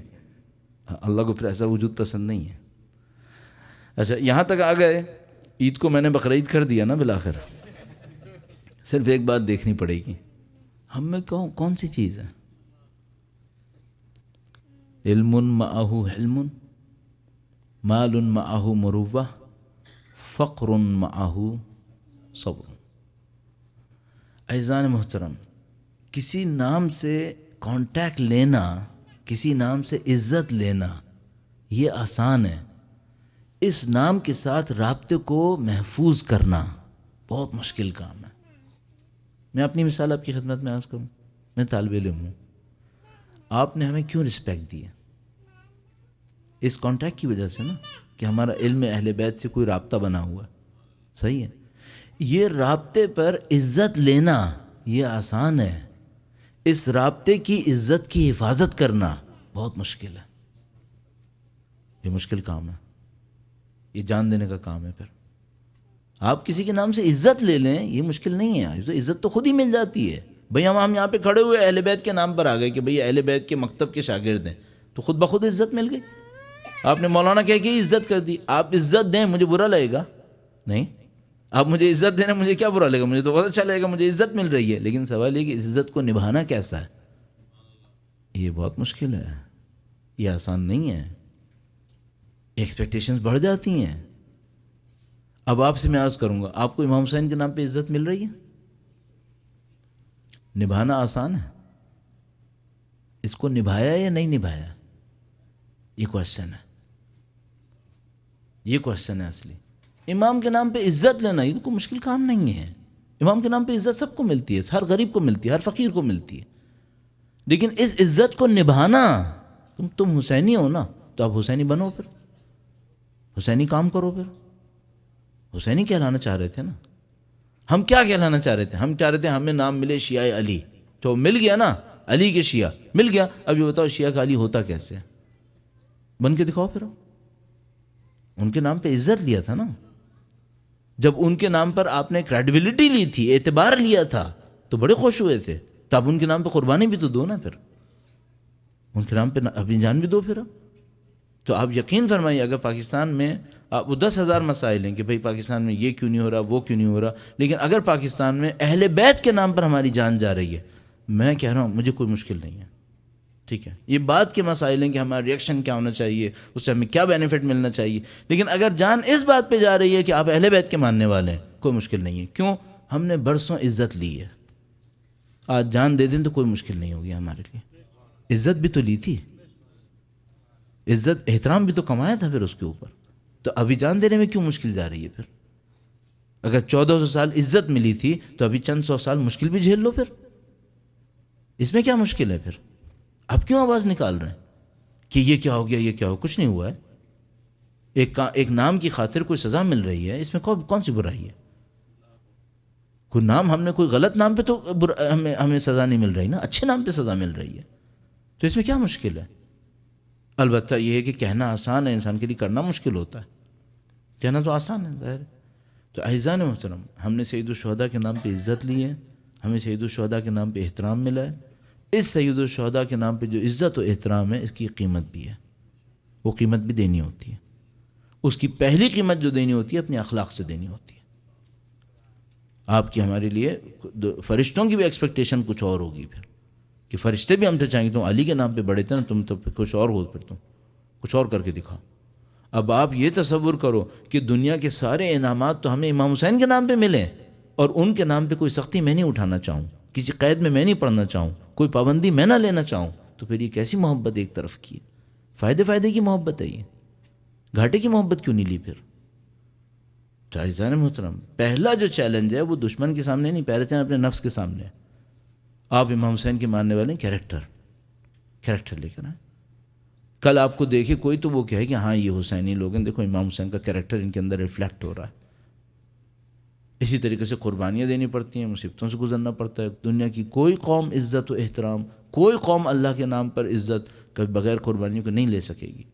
ہر قوم کو قربانی دینی پڑتی ہے, اور ان قربانیوں کے پیچھے پھر عزت ملتی ہے. آپ اور اس بات سے مت گھبرائیں. آپ یہ جو عراق کی قوم ہے آپ اس کو دیکھ رہے ہیں, اس نے 30 سال صدام کو دور برداشت کیا. اور اسی طرح ایرانیوں کو دیکھ رہے ہیں, انہوں نے بہت مصیبتیں اٹھائی ہیں. 8 سال جو جنگ چلی تھی وہ آپ کے سامنے ہے کس طریقے سے ہوا تھا. کتنے جنازے ہر روز آتے تھے. لبنان کو دیکھ لو, انہوں نے بڑی مصیبتیں اٹھائیں, اس کے بعد آپ صاحبان عزت بنے ابھی. تو آپ اس بات کو ہمیشہ ذہن میں رکھیے گا کہ آپ سید الشہداء کے نام پر کچھ عزتیں لے چکے ہیں, اور خاص کر جن کا تعلق نسل سادات سے ہے. کم عزتیں ملی ہیں کیا؟ کم عزتیں ملی ہیں؟ اسی بر صغیر کے اندر کتنی جاگیریں صرف ایک بات پہ ملی ہیں, سید ہیں, صرف اس بات کے اوپر ملی ہیں. الحمدللہ رب العالمین, خود سادات میں سے اس لیے میں عرض کرنے کی جسارت کر رہا ہوں. ابھی تک ایسا ہے, ابھی تک, واللہ ابھی تک ایسا ہے. میں آپ کو واقعہ سناتا ہوں. بلوچستان کے اندر ایک جگہ جا رہا تھا, ایک مدرسے کو وزٹ کیا تھا. جس گاڑی میں آیا تھا وہ گاڑی آگے چلی گئی تھی, اس میں کچھ کام ہونا تھا. تو ہم لوگ مدرسے سے جلدی فارغ ہو گئے, گاڑی نہیں تھی. تو ہم جو 1-2 بلوچ دوست ساتھ تھے, ایک ہم تھے, ایک اور سید بھی تھے, اور 2 بلوچ تھے. تو وہ جناب علی, ہم لوگ 4 آدمی ساتھ تھے. تو ہم لوگ باہر آئے اور انہوں نے کہا کہ ہم لوگ رکتے ہیں تاکہ گاڑی آ جائے. میں نے کہا بھائی اس میں رکنے کی کیا ضرورت ہے, جو یہاں سے وہاں سے ڈاٹسن گاڑیاں چلتی تھیں جن کے پیچھے کھلا ہوا ہوتا ہے نا, اس میں وہ شیڈ وغیرہ لگا لیتے ہیں, نیچے سیٹس لگا لیتے ہیں, اس میں بیٹھتے ہیں. میں نے کہا یہ ڈاٹسنز گزر رہی ہیں, ہم ان میں بیٹھ کے چلے جائیں گے. تو اس نے کہا کہ مولانا صاحب یہ جو ہیں وہ بھری ہوں گی, اس میں اندر بیٹھنے کی جگہ نہیں ہوگی, آپ کو پائدان پہ لٹک کے جانا پڑے گا. میں نے کہا یار ہم نے بہت بسوں میں سفر کیا ہے کراچی میں, ہم 7-7 8-8 سال تک بسوں میں گھومے, روزانہ 3 گھنٹے بیٹھتے تھے, ہمیں پریکٹس ہے, ہم پکڑ کے کھڑے ہو جاتے ہیں. کہنے لگا چلیں ٹھیک ہے. میں نے کہا ہاں بھی ٹھیک ہے, کھڑے ہو جاتے ہیں. اچھا ہم کھڑے ہو گئے. اچھا ہم تو کھڑے ہو گئے, ہمارے سادات سید بھائی جو تھے وہ بھی ہمارے ساتھ کھڑے ہو گئے. یہ دونوں بلوچ کے بڑے قبیلے کے تھے, وہاں پہ قبیلوں کا بڑا احترام ہوتا ہے, تو وہ بھی کھڑا ہو گیا. اب اس کے دل میں جناب علی وہ کڑھن جو ہے وہ ہو رہی ہے کہ بھئی یہ سادات لوگ جو ہیں وہ ایسے کھڑے ہیں. تو اس نے یوں کر کے اندر ڈالا, سر ڈالا, اور ان سے بغیر کوئی ڈاکومنٹ پروف کچھ نہیں, اس نے صرف ایک جملہ کہا, یہ لوگ سادات ہیں. ہم دونوں کی طرف اشارہ کر کے کہا یہ دونوں سادات ہیں. عزیزان محترم, خدا شاہد ہے, میں نے اپنی آنکھوں سے دیکھا ہے. جتنے لوگ مرد عورت بچے جتنے لوگ سیٹ پہ بیٹھے تھے نا, کھٹ سے زمین پہ گر گئے, فوراً گاڑی کے فرش پہ بیٹھ گئے. پوری سیٹیں یوں خالی دونوں طرف سے, زمین کے اوپر بیٹھ گئے. کہا آپ بیٹھے. اللہ اکبر, میں تو شرم سے مر گیا. میں نے کہا یار یہ, میں اس بلوچ کو ڈانٹا, میں نے کہا تم کو کس نے کہا تھا, یہ تم نے کیا کر دیا, کہاں پھنسوا دیا ہم لوگوں کو. میں نے ان سے کہا, میں نے کہا دیکھیے ہمیں کوئی ایشو نہیں ہے, مشکل نہیں ہے, آپ پلیز بیٹھ جائیں. اگین دوبارہ میں کہہ رہا ہوں, میں ممبر پہ بیٹھا ہوں عزیزان محترم, میں نے خود اپنی کانوں سے سنا ہے. سب نے مل کر ایک جملہ کہا. اچھا سب مل کر پہلے سے طے کے تو نہیں کر کے نہیں بول سکتے نا, اس کا مطلب ہے کلچر کا حصہ ہے. سب نے مل کر ایک جملہ کہا, کیا؟ کائنات آپ کے لیے بنی ہے, کائنات آپ کے لیے بنی ہے. پچھلی نسل کی باتیں نہیں کر رہا ہوں, اپنی بات کر رہا ہوں, ہمارے دور کی بات کر رہا ہوں. کہا کائنات آپ کے لیے بنی ہے. اب میں ان کو کیا بولتا, ہاتھ جوڑ کے میں نے معافی مانگی. میں نے کہا بھائی اللہ کا واسطہ معاف کر دو, اتنی عزت مت دو, تم نے دیا, تمہیں اللہ خوش رکھے, تو مولا جزا دیں. اتنی عزت کما لی نا, اب ذمہ داری کچھ نہیں ہے. اب میرے گھر میں بھی دین پامال ہو تو خدا مجھ سے نہیں پوچھے گا کہ تم کو اتنی عزت دلا دی تھی, ابھی کم پڑ رہا تھا کیا؟ عزیزان محترم, ہم امام حسین کے نام پہ مشہور ہو گئے, ہم امیر المومنین کے نام پہ مشہور ہو گئے. اس پرچم کو گرنے مت دیجیے گا, اس پرچم کو لے کے چلنا ہے. اگر اس میں چند خواہشات سے لڑنا پڑے تو لڑ لیں, اس میں چند دشمنوں کے سامنے لڑنا پڑے تو لڑ لیں. یہ پرچم بڑا پرچم ہے, اس کی عزت ہے, اس کا ایک احترام ہونا چاہیے. انشاءاللہ خدا متعال ہم سب کو حسینی بننے کو اور بننے کو ثابت کرنے کی صلاحیت نصیب فرمائے انشاءاللہ. پروردگار سے دعا کرتے ہیں, پاک پروردگار یہ شب عید ہے, تجھے اس عیدی کا واسطہ ہمیں سید الشہداء کے نام پر زندہ رہنے کی طاقت نصیب فرما, ان کے نام پہ ہمیں متصل رہنے کی طاقت نصیب فرما, اس پرچم حسین کو دنیا کے کونے کونے تک پہنچانے کی طاقت نصیب فرما. اے پاک پروردگار, شب عید ہے, جو لوگ مشکلات میں ہیں, اور 10 قسم کی مشکلات لوگوں کی زندگیوں کے اندر ہو سکتی ہیں, کوئی اولاد کی طرف سے پریشانی, کسی کے اور کی طرف سے پریشانی ہے, خدایا سید الشہداء کے در رحمت کا واسطہ ہے, پاک پروردگار ان تمام مشکلات کو برطرف فرما. اور جو لوگ مرحومین ہیں, خدایا سید الشہداء کے نام کا واسطہ ان کے تمام گناہان صغیرہ و کبیرہ کی مغفرت فرما. اے پاک پروردگار, تو جب آستہ اس عید کے دن شب کا ہے پاک پروردگار سید و سردار مولا اور آقا امام آخر الزماں کے ظہور میں تعجیل فرما، ہمیں ہماری اولادوں کو ان کے جانثاروں میں قرار فرما، ہماری زندگیوں کا اختتام ان کی نصرت کی راہ میں شہادت قرار فرما۔ ربنا تقبل منا انک انت السمیع العلیم بجاہ محمد و آلہ الطاہرین۔ اب اپنی صحت و سلامتی کے لیے تمام شعراء کرام جو پہلے آ چکے ہیں اور مزید ابھی تشریف لائیں گے اور پڑھیں گے، ان کی صحت و سلامتی کے لیے اور منتظمین کی صحت و سلامتی کے لیے، اور اس دعا کے ساتھ کہ ہم سب انشاءاللہ وقت کے امام کی نصرت میں اپنی ذمہ داری کو انجام دے سکیں، بآواز بلند درود بھیجے گا محمد و آل محمد پر۔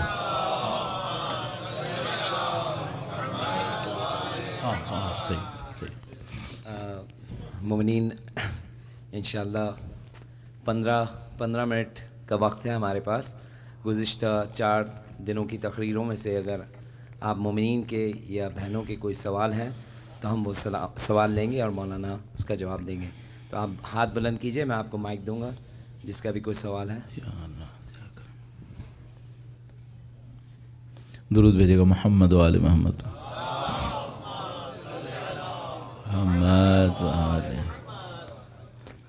السلام علیکم۔ علیکم السلام ورحمۃ اللہ۔ مولانا آپ کا پولیٹیکل انالیسز چونکہ مجھے بہت پسند ہے، تو میں آپ کے ویوز جاننا چاہتا ہوں یوکرین کا جو کرائسس چل رہا ہے، اللہ اس کا گلوبل سینیریو میں کیا امپیکٹ ہے؟ صحیح ہے۔ اصل میں ہمارے ساتھ جو ایک ایشو چل رہا ہے وہ بہت پازیٹیو ہے ہمارے لیے، وہ یہ کہ ہمارے پہ دو طرح کی اسٹڈیز ہم نے کی ہیں، ایک اسلام کے حوالے سے اور ایک پولیٹیکل سائنسز کے حوالے سے۔ اور پولیٹیکل سائنسز کے حوالے سے جو اسٹڈیز ہیں اس میں کچھ انٹرنیشنل ریلیشنز بھی شامل ہو جاتے ہیں۔ اچھا، ان میں جو انٹرنیشنل ریلیشنز کے کچھ ٹاپکس ہیں وہ بالکل ہی اس فیلڈ سے دور چلے جاتے ہیں ظاہری طور پہ۔ البتہ مجھے یہ کمبینیشن بہت ضروری لگتا ہے۔ میں تمام دینی طالب علموں کو جو اگر ہم سے کوئی پوچھتا ہے تو ہمیشہ ان سے کہتا ہوں کہ ہر دینی طالب علم کے پاس سوشل سائنسز میں سے کسی ایک فیلڈ کی ڈگری ہونا بہت ضروری ہے، تاکہ اس کے اندر ایک انسائٹ بن سکے اور اس سے ہمیں بہت ہیلپ ملتی ہے۔ لیکن وہ کچھ ایشوز ایسے ہوتے ہیں جو 100% ایسے ہیں جو دنیا کے ایشوز لگنے لگتے ہیں۔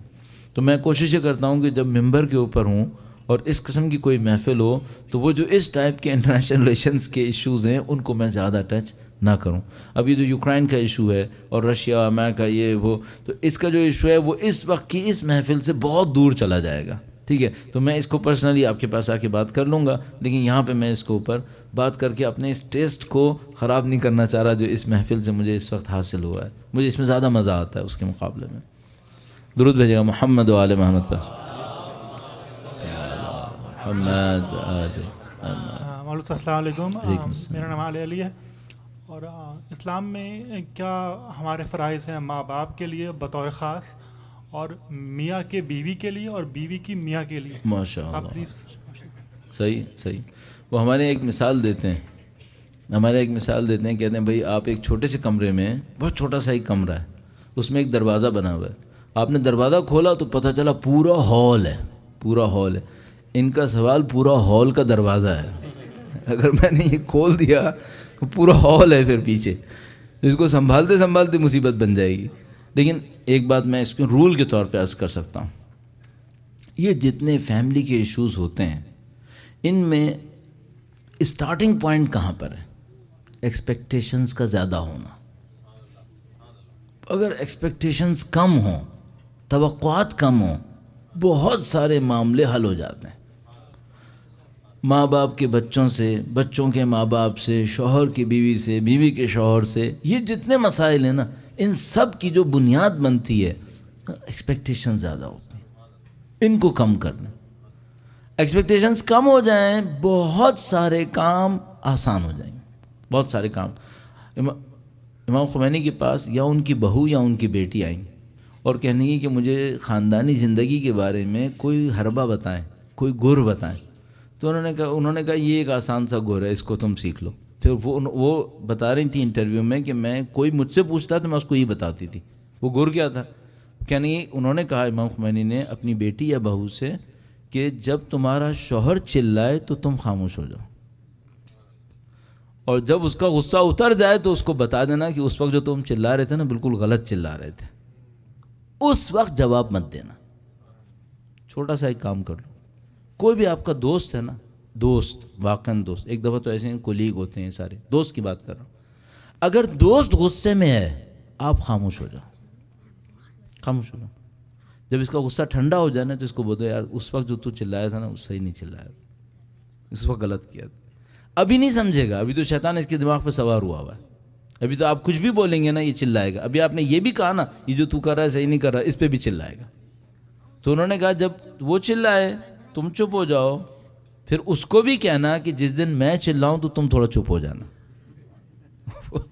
کہا کہ تم اپنے شوہر کو ہی بولنا کہ دیکھو جب تم چلاؤ گے نا میں چپ ہو جاؤں گی، تو جب کبھی میں چلاؤں نا تو تم چپ ہو جانا تھوڑی دیر کے لیے.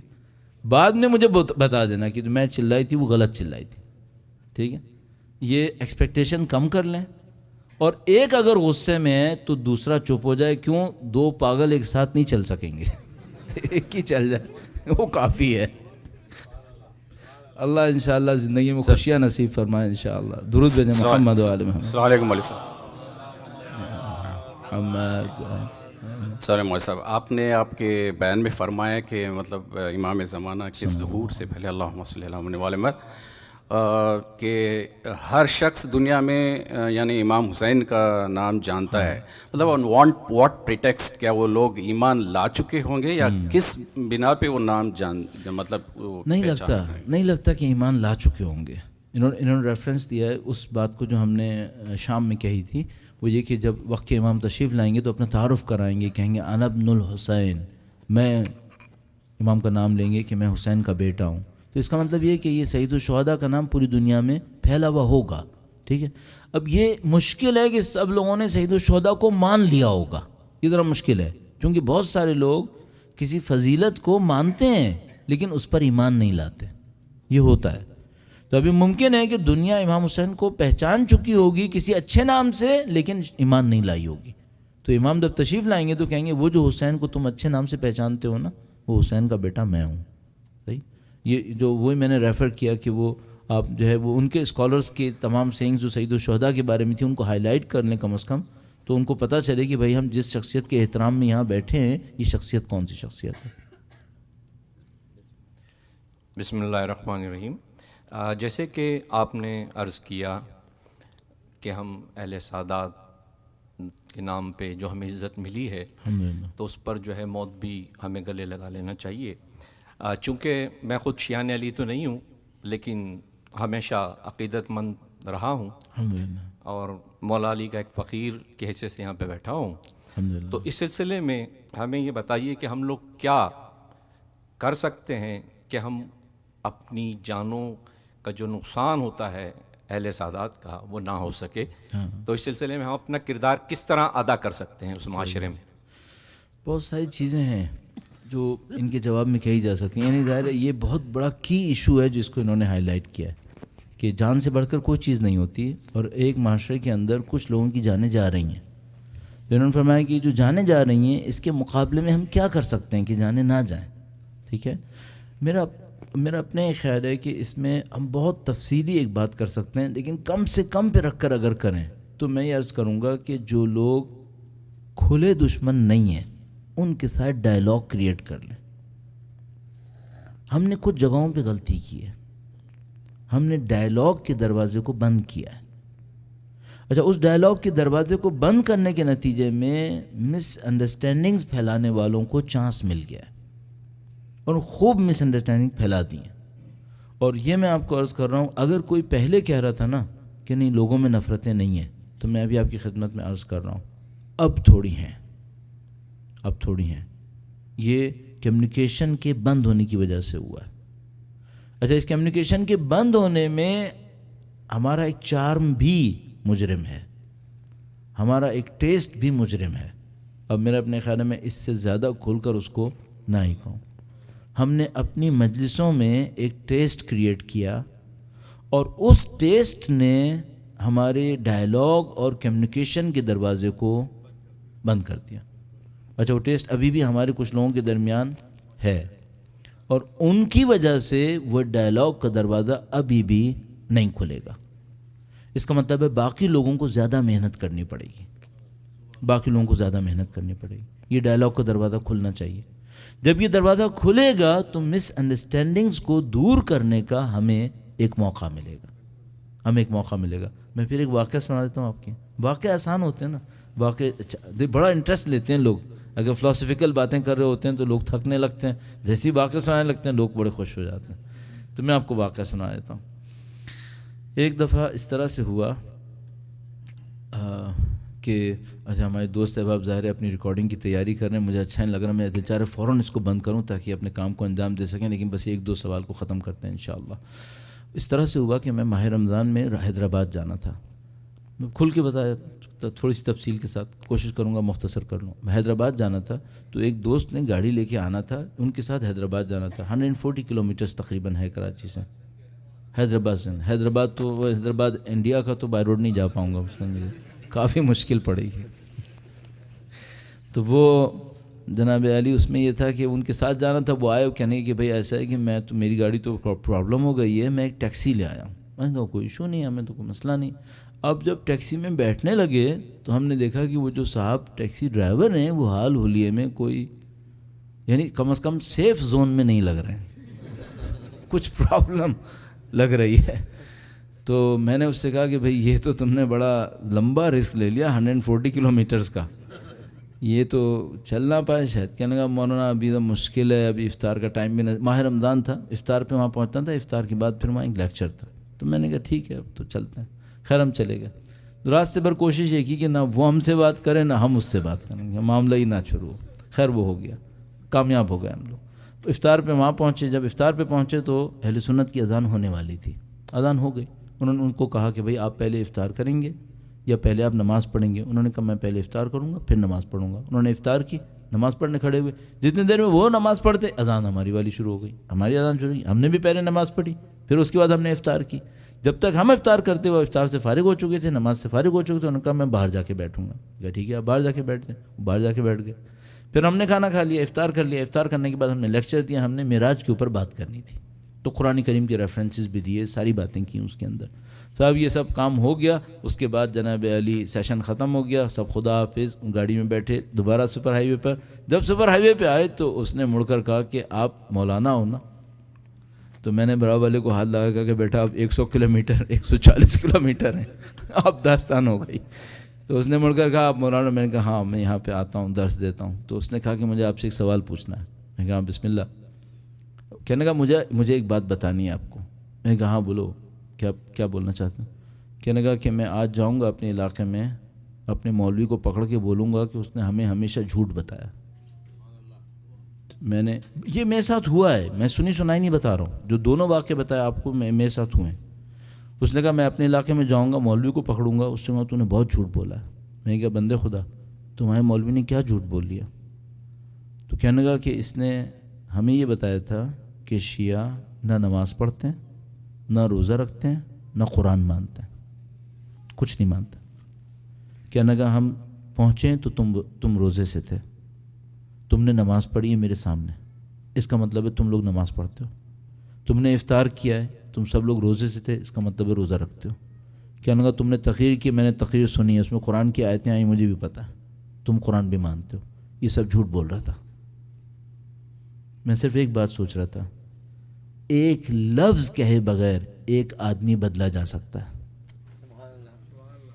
کمیونیکیٹ کرو، ڈائلاگ کا دروازہ کھلا رکھیں. ایک لفظ کہے بغیر آپ کام کر سکتے ہیں. مس انڈرسٹینڈنگز ہیں کچھ، اور ان مس انڈرسٹینڈنگز میں کچھ دشمنوں کا ہاتھ ہے، کچھ دوستوں کا ہاتھ ہے، جن کو ہم نادان دوست کہیں گے. نادانی ہو گئی ہے، اس کو ہمیں جمع کرنا ہے تاکہ یہ جو نفرتوں کی دیواریں ہیں یہ کسی طریقے سے ختم ہو جائے انشاءاللہ. مولانا ناانصافی ہو جائے گی. بہنوں کی طرف سے ایک آدھ سوال اگر ہو جائے تو آپ لوگ مائک لے سکتے ہیں اگر کسی کو سوال ہے. اب آپ سب لوگ تیار رہیے گا، باری آ گیا انشاءاللہ. خدا سب کو صحت سلامتی اور خوشیاں نصیب فرمائے انشاءاللہ. وقت کے امام کی نظر لطف ہم سب کو نصیب فرمائے انشاءاللہ. خدا نام تعالی.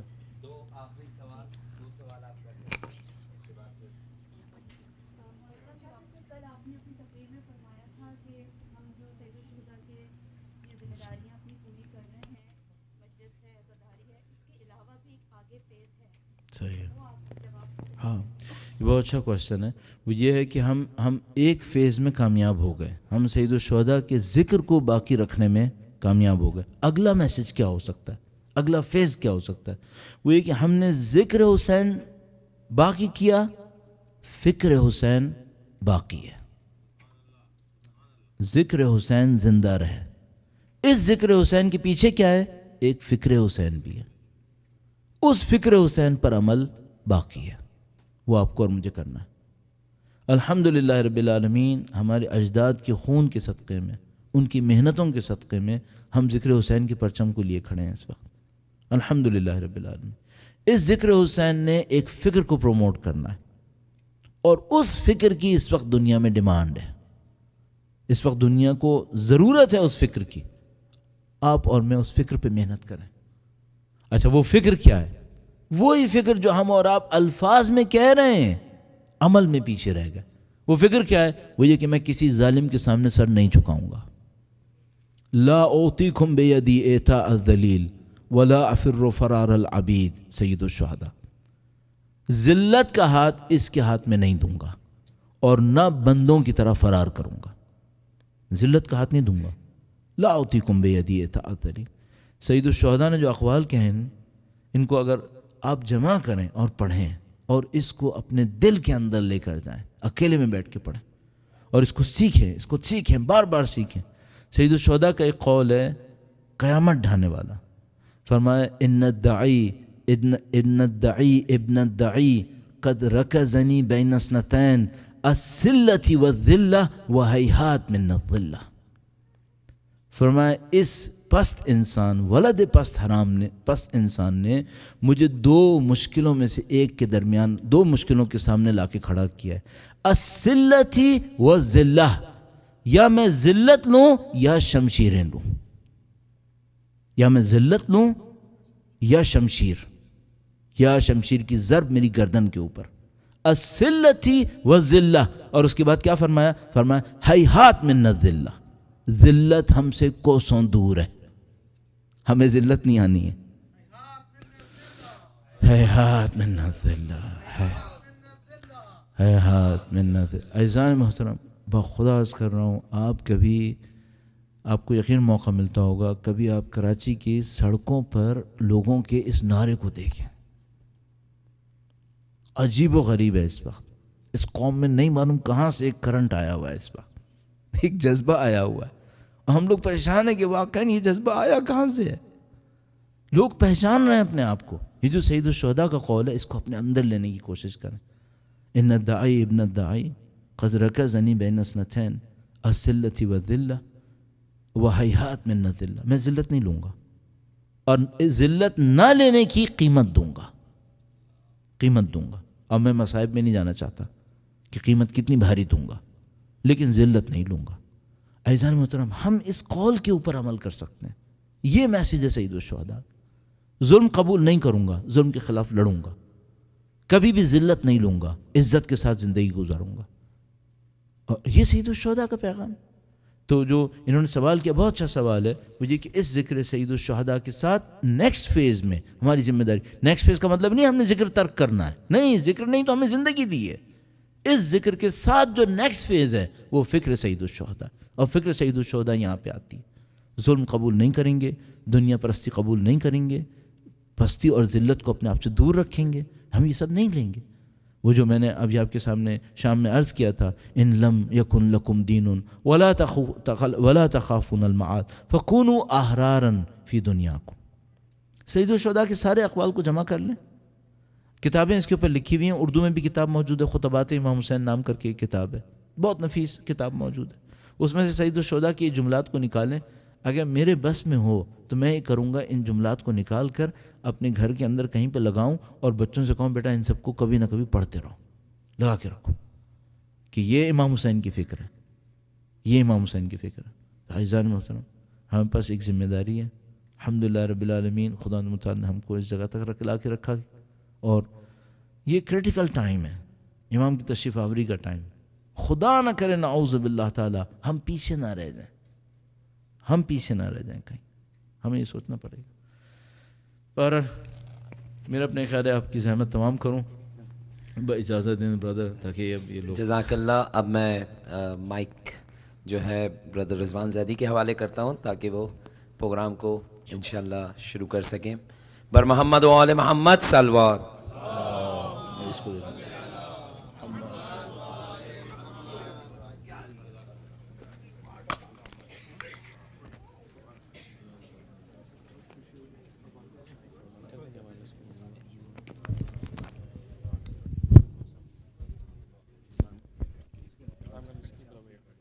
I'm going to take this inside. You don't need this anymore.